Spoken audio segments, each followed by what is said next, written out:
Hello students, कैसे हो आप सब। आई होप आप सब एकदम स्वस्थ होगे, मस्त होगे।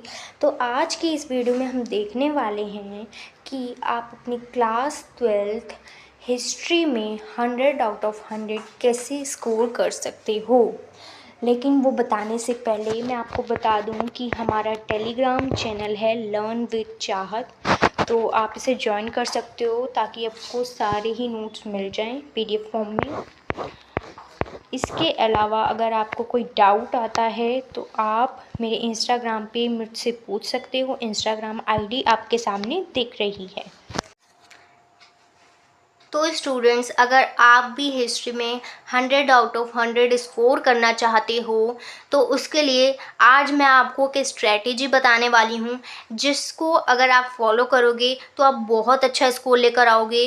और अगर आपने बहुत ही ज़्यादा अच्छे से उसको फॉलो किया तो 100 आउट ऑफ 100 मार्क्स भी आप ले आओगे।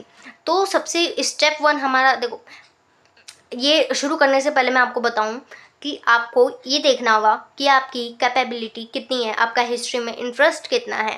ठीक है, उसके हिसाब से आप देखो कि आप कितना स्कोर कर सकते हो। लेकिन ये भी देखना है आपको कि आपको कभी भी खुद को कम नहीं आंकना है। ओके, आप कैसे भी बच्चे हो, आप बहुत अच्छा कर सकते हो, ये हमेशा ध्यान रखना है। और अपना एक टारगेट ले लो। अगर कोई बच्चा जो होगा यहाँ पे 60 का टारगेट लेके चलेगा, कोई बच्चा जो होगा यहाँ पे 80 का टारगेट लेके चलेगा, कोई बच्चा जो होगा वो कहेगा मुझे तो 100 आउट ऑफ 100 मार्क्स लेने। तो आपको एक टारगेट अपना सेट कर लेना है और फिर उस टारगेट से भटकना नहीं है, इधर उधर नहीं देखना है, और बस आपकी नज़र रहनी चाहिए इस पर। ओके, फिर आपको बस अपनी तैयारी शुरू कर देनी है। तो अब मैं स्ट्रेटेजी को स्टार्ट करती हूँ और आपको जैसे जैसे मैं बता रही हूँ, अगर आप वैसे करोगे तो आप बहुत अच्छा स्कोर कर पाओगे। तो सबसे पहला हमारा स्टेप क्या रहेगा कि हमको करना है सिलेबस पता। सिलेबस की मैंने वीडियो डाल दी है। ओके, सिलेबस जब आप पता कर लोगे तो आपको पता चलेगा कि बुक की वेटेज कितनी है। तो जो हमारी हिस्ट्री की 3 बुक्स हैं, तो ठीक है, टोटल हमारे 12 चैप्टर हैं, हर बुक में 4-4 चैप्टर हैं। हर बुक जो है वो हमारी 25 मार्क्स की है। ठीक है, तो 3 बुक हैं 25 मार्क्स की हैं और 5 नंबर का हमारा मैप रहने वाला है। ओके, तो ये तो हो गया सिलेबस। सिलेबस की वीडियो भी है, आप सिलेबस की वीडियो जाकर ज़रूर देखना और उसमें समझना कि सिलेबस में क्या है। नेक्स्ट स्टेप रहेगा कि हमको करना होगा पेपर पैटर्न को एनालाइज। पेपर पैटर्न को एनालाइज करना है।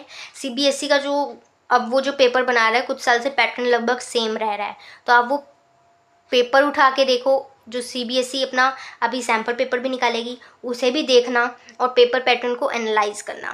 ठीक है, तो पहले सबसे पहले देखो कितने सेक्शन है पेपर में। और फिर सेक्शन वाइज ही हमको तैयारी करनी रहेगी। कितने सेक्शन है आपके? बेसिकली हिस्ट्री में 5 सेक्शन है।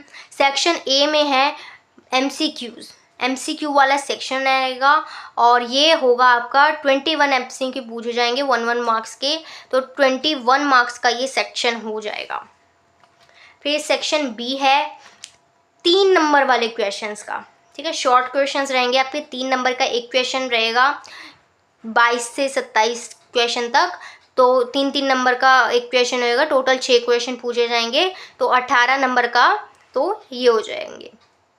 सेक्शन C रहने वाला है 8 मार्क्स वाले लॉन्ग क्वेश्चंस का रहने वाला है। ठीक है, 28, 29, 30 3 क्वेश्चन आपको पूछे जाएंगे 8-8 नंबर के, तो ये 24 मार्क्स का तो ये हो गया। सेक्शन D रहेगा जिसमें आपसे सोर्स बेस्ड क्वेश्चन पूछे जाएंगे, जो कि आपके बुक में साइड में बॉक्स में लिखे रहते हैं, तो वो सोर्स बेस्ड क्वेश्चंस पूछे जाएंगे, पर्पल कलर के बॉक्स जो बने रहते हैं। 31, 32, 33 3 क्वेश्चन पूछे जाएंगे। ठीक है, 4 मार्क का एक क्वेश्चन होएगा। इसमें आपको मतलब लिखने वाले होंगे, सब्जेक्टिव वाले होंगे ये। ओके, तो ये 3 क्वेश्चन पूछे जाएंगे, 4-4 नंबर का एक क्वेश्चन होएगा, 12 नंबर के हो जाएंगे।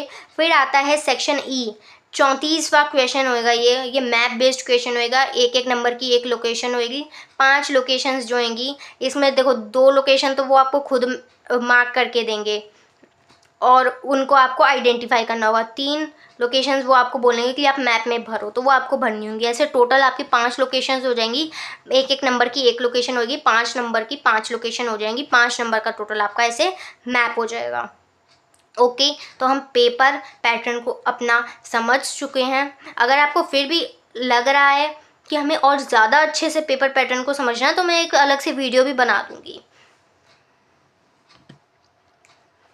फिर क्या, फिर बस हमको अपना सिलेबस कंप्लीट करना होगा। अब सिलेबस हम कैसे कंप्लीट करेंगे, तो देखो मैं वीडियोस जो डालूँगी आप उन वीडियोस को सुनना। ओके, साथ साथ आप उसमें एनसीईआरटी पढ़ना और उसमें जो 1 मार्क वाले क्वेश्चंस होंगे। अब देखो हमने ऊपर सुना है ना कि अभी मैंने आपको बताया ना कि एमसीक्यू भी पूछे जाएंगे 21 मार्क्स के, तो एमसीक्यू भी हमको उसमें मार्क करने होंगे। और एमसीक्यू को देखो एक अलग ही पेन ले लेना, एक अलग ही अपना कोई हाइलाइटर ले लेना, उससे मार्क करना ताकि जब बुक खोलो ना अलग ही चमके। हिस्ट्री में देखो वैसे तो इतना मतलब इतनी डीपली एमसीक्यू पूछे जाते हैं और हर लाइन में इतने सारे एमसीक्यू होते हैं, इसलिए मैं कह रही हूँ ताकि जब आप बुक खोलो तो वो आपको अलग ही चमके वो एमसीक्यूज़, और अपने अलग से आप कॉपी में भी नोट कर सकते हो एमसीक्यूज़ को। ओके, तो ऐसे एमसीक्यू को हाईलाइट करना, और मैं भी अपने टाइम पे ऐसे ही करती थी। मैं तो देखो रेड पेन ले लेती थी और उसी से फिर मैं अपने एमसीक्यूज़ को 1 मार्कर्स को हाईलाइट कर देती थी। फिर क्या करना है, आप वीडियो देख रहे हो, आप मेन पॉइंट्स को अंडरलाइन कर रहे हो, आपकी बुक में खाली स्पेस भी होता है, जो आपके पैराग्राफ लिखे होते हैं साइड में एक आपकी मार्जिन्स छूट रखे होते हैं, वहाँ पे आप शॉर्ट नोट्स बनाओगे। ठीक है, कि मतलब मेनली इस पैराग्राफ का जिस्ट क्या है और ये जो इस पैराग्राफ है इसमें कौन सा क्वेश्चन बन सकता है, आप उसके ऊपर लिख लेना कि इस पैराग्राफ से ये क्वेश्चन बन सकता है। वो तो मैंने आपको वीडियोज़ में मैं साथ साथ बताती चलूँगी, कुछ वीडियोज़ आ गई हैं, कुछ वीडियोज़ मैं बाद में डाल दूँगी। तो आप उसका फिर मेन पॉइंट्स को आप शॉर्ट नोट्स बना के लिख लेना। तो ऐसे हमारी 1 मार्कर की एमसीक्यू की, 3 मार्क्स वाले क्वेश्चंस की और 8 मार्क्स वाले क्वेश्चंस की तैयारी हो जाएगी। अब हमें पता है कि पेपर में सोर्स बेस्ड क्वेश्चंस भी पूछे जाने वाले हैं, स्रोत आधारित प्रश्न भी पूछे जाने वाले हैं। ओके, तो ये भी 12 नंबर के रहने वाले हैं। जो आपके स्रोत होंगे बुक में लिखे रहते हैं जो बॉक्स में, आप उनको जस्ट पढ़ते चलना। अब हर एक स्रोत को हम उतना अच्छे से देखो नहीं पढ़ सकते, और पिक्चर बेस्ड क्वेश्चन भी पूछा जाता है। 1 नंबर का एक क्वेश्चन ज़रूर आता है। ओके, तो इनको हम हर एक पिक्चर को बहुत अच्छे से देख के नहीं चल सकते हैं, कितना ही याद रख लेंगे और कितने ही सारे सोर्सेज हैं आपकी बुक में। तो इनके लिए मैं आपको एक तरीका बता रही हूँ, सीबीएसई के पिछले पेपर उठाना और उसमें देखना कि स्रोत आधारित प्रश्न वाले सेक्शन पे जाना, और उसमें आप पिक्चर बेस्ड क्वेश्चन भी ऐसे देखना, और उन्हीं स्रोत आधारित प्रश्नों को आपने जो पिछले साल के पेपर है उनमें से आपको करना है। तो आपका इसमें टाइम बहुत ज़्यादा सेव होएगा और बहुत जल्दी आपका ये सेक्शन प्रिपेयर हो जाएगा। ओके, और जो भी आपकी पूरी तैयारी रहेगी तो आपको पूरी तैयारी में क्या करना है, फ्लो चार्ट ज़रूर बनाते हुए चलना है आपको, क्योंकि हिस्ट्री में थोड़ा मतलब ये हो जाता है कि मतलब प्रेजेंटेशन ना बहुत ज़्यादा मैटर करता है। हिस्ट्री में क्या, वैसे तो सारी सब्जेक्ट्स में, लेकिन हिस्ट्री में कभी कभी थोड़ा ना फ्लो चार्ट्स मुश्किल हो जाते हैं, और कभी कभी पेपर में ऐसा लगता है कि इसमें हम क्या लिखें, और मतलब ये तो हमने बहुत रूखे सूखे तरीके से लिख दिया है। तो फ्लो चार्ट्स की आपको शुरू से ही प्रैक्टिस करनी है। प्रैक्टिस करोगे शुरू से ही तो बहुत ज़्यादा फ़ायदे में रहोगे। पेपर के टाइम पर जाओगे तो उतना टाइम नहीं लगेगा, सोचना नहीं पड़ेगा, सीधा आप जस्ट करके आ जाओगे। ओके, और आप बहुत अच्छा तब करके आओगे, क्योंकि उस टाइम जब सोचने बैठो फिर करने बैठो ये कैसे प्रेजेंट करूँ मैं, तो बहुत ज़्यादा टाइम लग जाता है। अब आता है आपके map based question. Map based questions आप कैसे करोगे कि आपको सपोर्ट मटेरियल दे रखा होगा, सरकारी स्कूल में सपोर्ट मटेरियल दे रखा होता है। सपोर्ट मटेरियल उठाओगे, अगर आप वो प्राइवेट स्कूल के हो, गवर्नमेंट स्कूल में सपोर्ट मटेरियल मिलता है, प्राइवेट में नहीं मिलता है, तो आप सपोर्ट मटेरियल किसी गवर्नमेंट स्कूल के बच्चे से, पास आउट बच्चे से आप ले सकते हो। तो सपोर्ट मटेरियल उठाना, बुक होती है ये एक, इसमें जो भी मैप लोकेशंस दे रखी है ना आपको, वो सारी की सारी ना बोर्ड में पूछी जाती है। तो आपको इधर उधर की कोई चीज़ दे ही नहीं रखी है, टू द पॉइंट चीज़ दे रखी है। तो ये सपोर्ट मटेरियल आपकी मैप में स्पेशली बहुत ज़्यादा हेल्प करने वाला है। तो आप जो मैप है उसकी प्रैक्टिस आप सपोर्ट मटेरियल से ही करना। और वैसे तो देखो आप रोज़ जो आप चैप्टर कर रहे हो उसमें आप रोज़ देखो, वैसे तो 5 मिनट आप दे सकते हो अपने मैप वर्क को, रोज़ रात को सोने से पहले आप मैप करके सोए। लेकिन अगर नहीं हो पा रहा है उतना, क्योंकि बाकी सारे सब्जेक्ट्स भी हो जाते हैं, तो आप क्या करोगे, देखो मैं तो देखो क्या करती थी, जब मेरा हिस्ट्री का पेपर होता था, चाहे वो मिड टर्म का होता था, चाहे वो प्री बोर्ड का होता था, या फिर वो बोर्ड का होता था, तो मैं क्या करती थी कि आज जैसे पेपर है तो उससे कुछ दिन पहले, 1 हफ्ता पहले, 10 दिन पहले या 4 दिन पहले मैं क्या करती थी, जो मैप मेरे जितने भी चैप्टर्स थे, क्योंकि मेरे काफ़ी सारे चैप्टर्स इकट्ठे हो जाते थे, क्योंकि मैं स्टार्टिंग में मैं मैप नहीं करती थी, पेपर से कुछ दिन पहले उठाती थी, तो मेरे काफ़ी सारे चैप्टर्स हो जाते थे। 7 चैप्टर्स हो गए मिड टर्म के, या 8 चैप्टर्स हो गए, ओके। प्री बोर्ड में तो फिर और ज़्यादा हो जाते थे, वो सारे मैं उठाती थी, और सोने से पहले, रोज़ रात सोने से पहले मैं आधा घंटा जो थी वो अपने मैप को दे दी थी। मेरे को आधा घंटा इसलिए लगता था क्योंकि मेरा बहुत सारा इकट्ठा हो जाता था मैप वर्क, इस वजह से। तो मैं तो देखो सोने से पहले ऐसे करती थी, पेपर से पहले, और मुझे वो याद रहती थी। और देखो मैप वर्क बहुत ज़्यादा इजी होता है, और ये बहुत ज़्यादा स्कोरिंग होता है। अगर आप ये करते हो तो आप बहुत, मतलब इसमें तो आपको नंबर कटवाना ही नहीं चाहिए। ये तो एक तरीके से आप बोल सकते हो फ्री के नंबर होते हैं मैप के। अगला स्टेप रहेगा, मैंने आपको बता दिया सिलेबस कैसे कंप्लीट करना है। जब ऐसे सिलेबस कंप्लीट हो जाएगा तो चैप्टर वाइज लगाएंगे आप क्वेश्चन। मैंने आपको बताया था कि हमारे चैप्टर में एमसीक्यू पूछे जाने वाले हैं, शॉर्ट क्वेश्चन पूछे जाएंगे, लॉन्ग क्वेश्चन पूछे जाएंगे, और सोर्स बेस्ड क्वेश्चन पूछे जाने वाले हैं, और map based question. Source based और मैप बेस्ड क्वेश्चन कैसे करने हैं वो मैंने आपको बता दिया है, ओके। चैप्टर वाइज अब एमसीक्यू कैसे करोगे, एमसीक्यू की तैयारी, एक तो वो हाईलाइट करते चलोगे आप, ताकि आपको जब आप बुक खोलो तो आपको सामने ही दिखे। इसके अलावा आप क्या करोगे, चैप्टर वाइज एमसीक्यूज़ की वीडियोस जो हैं यूट्यूब पे हम भी डालेंगे, तो आप वो देख लेना, और उसमें आपको एमसीक्यू में बहुत ज़्यादा हेल्प मिलेगी, ओके।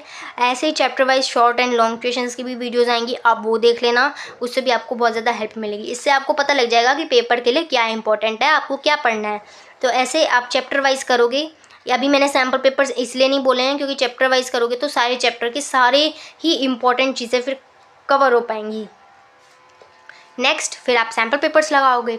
सैम्पल पेपर क्या करोगे, देखो हिस्ट्री का पेपर ना बहुत लंबा होता है, और हिस्ट्री के पेपर में भर भर के लिखना पड़ता है, और लिटरली भर भर के लिखना पड़ता है, तभी आपको मार्क्स मिलते हैं। आपका कंटेंट में बहुत ज़्यादा दम होना चाहिए, आपकी प्रेजेंटेशन में बहुत ज़्यादा दम होना चाहिए, इसलिए मैं आपको बोल रही हूँ अब आपको लगाने हैं फिर सैम्पल पेपर्स।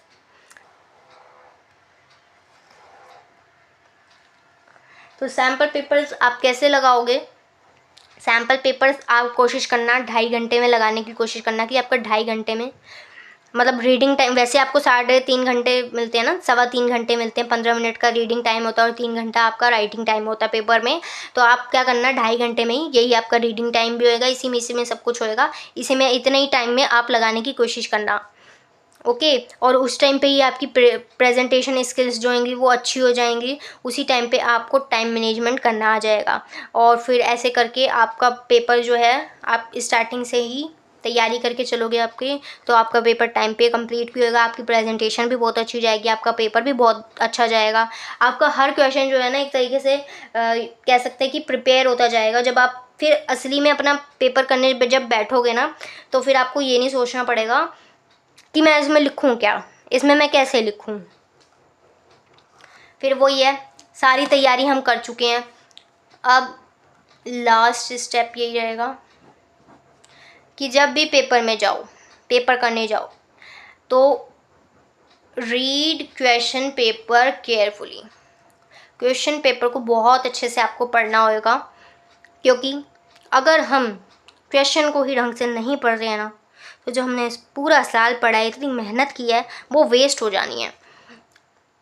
तो कोई भी चाहे एमसीक्यू क्वेश्चन हो, क्योंकि उसमें स्टेटमेंट बेस्ड आपसे क्या होगा, आपसे 3-3 नंबर के जो क्वेश्चन होते हैं ना, वो भी आजकल एमसीक्यू में पूछ लिए जाते हैं आपका कॉन्सेप्ट चेक करने के लिए। तो स्टेटमेंट्स को उसमें मतलब बहुत आपको ध्यान से पढ़ना होगा, कहीं ऐसा ना हो पूछा कुछ गया आप उसमें आंसर कुछ करके आ रहे हो, तो फिर वो गलत हो जाएगा। ऐसे आपका कुछ भी हो, आपको क्वेश्चन बहुत अच्छे से करके आना है। क्वेश्चन पेपर रीडिंग टाइम में क्वेश्चन पेपर को बहुत अच्छे से पढ़ो, ओके। जो पूछा जा रहा है वही लिख के आओ, जितने मार्क्स का पूछा जा रहा है उतना ही लिख के आना, ज़्यादा जितने मार्क्स का है उससे ज़्यादा हम उसे टाइम नहीं दे सकते हैं, क्योंकि हमको सारा पेपर करना होगा और हमारे पास टाइम होगा बहुत कम। और बस पेपर करते वक्त जब आप पेपर करोगे तो प्रेजेंटेशन बहुत अच्छी आप देकर आना, और आपका प्रेजेंटेशन के साथ साथ आपके कंटेंट में भी बहुत ज़्यादा दम होना चाहिए। कंटेंट में दम तभी आएगा जब आपने बहुत अच्छे से पढ़ रखा होगा। पढ़ने का तरीका मैंने आपको बता दिया है। तो बेसिकली यही आपका पूरा रोड मैप रहने वाला है हिस्ट्री के लिए। और आगे आपको कैसी वीडियोस चाहिए आप मुझे ज़रूर बताना। तो स्टूडेंट्स, आज की वीडियो में बस इतना ही था। वीडियो कैसी लगी आप मुझे कमेंट में ज़रूर बताना, और ये भी बताना कि आपको आगे कैसी वीडियोस चाहिए। वीडियो अच्छी लगी हो तो वीडियो को लाइक कर देना, चैनल को सब्सक्राइब कर देना, बेल आइकन को भी दबा देना, और इस वीडियो को अपने दोस्तों यार के साथ शेयर भी कर देना। तब तक के लिए टेक केयर, बाय बाय।